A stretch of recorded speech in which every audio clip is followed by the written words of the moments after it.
these painful periods and not just using acupuncture because you're trying to conceive, but also looking at acupuncture for painful periods. And you talked about your own experience because quite honestly, until you and I spoke, I never thought about utilizing acupuncture for painful periods. That's like the one thing that people say every time they come into our office, and like they don't even realize that it's going to be like make their period so much better. And it's like crazy how like transformational that can be. Like you see that in 4 visits of just acupuncture. So just imagine like in one cycle, you're able to really turn somebody's life around.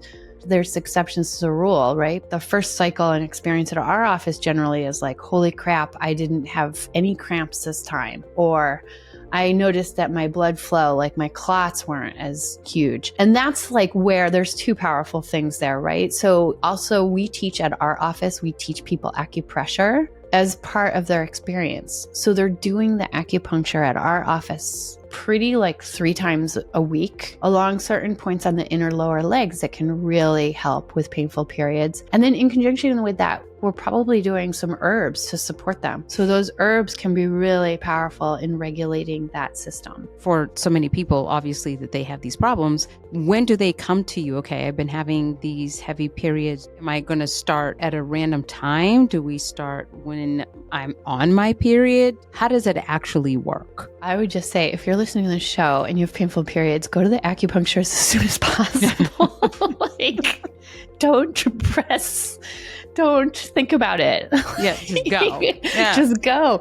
And like go to a specialist. There's a cool board called the ABORM board, and they are a national certification. Those people, you have to like go to extra training and like get a specialty in that niche. If you have painful periods or you're doing anything in reproductive health, make sure that you're interviewing that doctor. Make sure that you have that relationship before you get to the office, and like make sure that they have that extra certification. And I was going to ask, how does someone even go about looking for an acupuncture that, specializes not just fertility care, but reproductive health? ABORM, like making sure that these people, like they're holding the exams, or like making sure that that database is up to date. So can you give us an example of, let's say, someone who has low ovarian reserve, right? And they are trying to figure out everything they can possibly do in order to help get better quality eggs so that they can have better outcomes. What would your suggestion be?